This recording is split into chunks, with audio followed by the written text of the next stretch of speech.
So in this video, we're going to continue to talk about translations of graphs, but now we're going to come up with the equation when we're given what we need to do with the graph, whether it's shifting it to the left or compressing it by a factor of 3 vertically.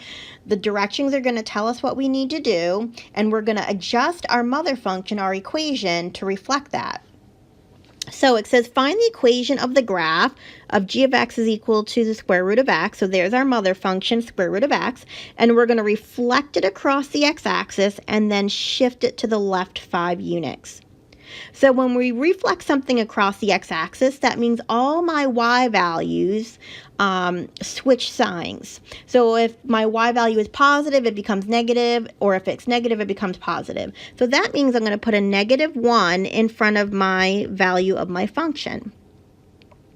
Now, when I shift it to the left 5, then I also have to add 5 to my value of x. Right?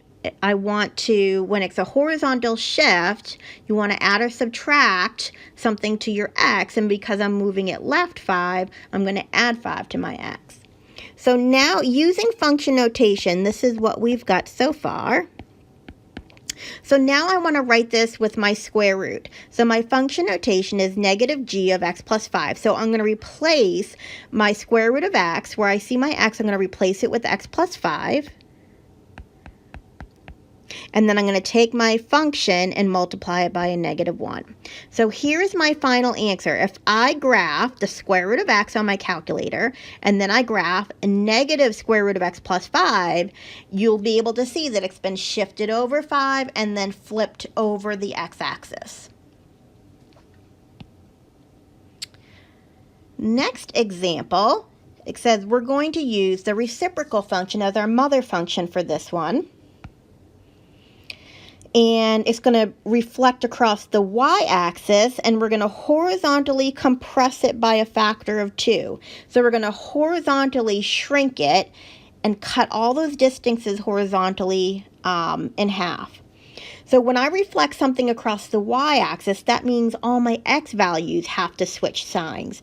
So that means I'm going to replace x with -x.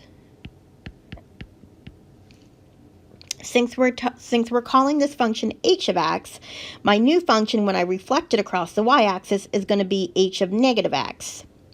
Now when I horizontally compress something by a factor of 2, if you look back at your rules, you'll see when you shrink something, that number is going to be bigger than 1. So I'm going to rewrite this as -2x. The negative tells me it's a reflection across the y-axis, and then that 2 in front of the x tells me it's been horizontally compressed by a factor of 2. So here's my function notation for our shifted function. Applying that to our mother function, the 1 over x, I'm going to replace x with -2x. Okay, the next example is using the mother function of absolute value of x. And we want to shift this up 3 units and right 2 units. When I shift something up, that means it's a vertical shift. So I just want to take whatever my function is, in this case it's k of x, and I want to add 3. When I move something horizontally, if I want to move it right 2 units, that means I'm going to add or subtract something to my x. Because it's moving to the right 2 units, that means, if you look at the rules, you're going to actually subtract 2 from your x. So here's my function notation. I want to take and replace x minus 2 and put that in for x. And then I want to add 2 to that. So if I apply that to my mother function of the absolute value of x, I'm going to take the x minus 2, plug it in for x. And then on the outside of my absolute value, I'm going to add 2, because I'm adding it to the k of x minus 2. And this is my k of x minus 2. So if I graph this on my calculator, the absolute value of x minus 2, and then plus 2 on the outside, whoops, actually, I read that wrong. This should be a 3. I'm adding 3. So if I put in on my calculator the absolute value of x minus 2, and then I add 3 to that, I'll see that that's the absolute value of x shifted up 3 and then to the right 2. Okay, last example. Find the equation of the graph f of x is equal to x squared. So we're using the x squared as our mother function. We're going to reflect it across the x-axis. We're going to shift it left 1, and then we're going to move it down 4 units. So we're going to use f of x notation. Reflected across the x-axis means all my y values change sign. So I'm going to put a -1 in front of my f of x. Then the next step says we're going to shift it to the left 1. That means it's going to be a horizontal shift, and if I go to the left 1, I want to add 1 to my x.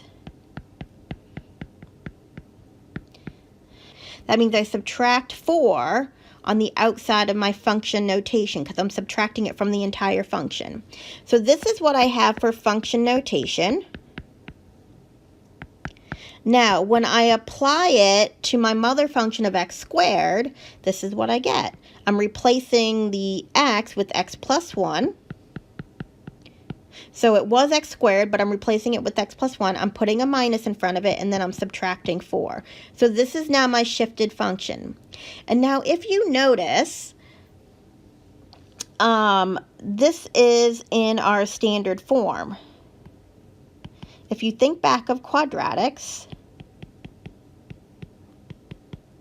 this is my vertex, is the HK. This is my leading coefficient that tells me a smile shape or a frown shape. Because it's negative, it's going to be a frown shape, and that's because it was reflected across the x-axis. It was like this, and then it was reflected across the y-axis, which made it a frown shape. And then we normally start at 0, 0 with our vertex, but because it gets shifted to the left 1 and down 4, that's what causes us to have our shifted vertex, which would be, in this case, it would be -1, -4, because we shifted to the left 1 and then down 4.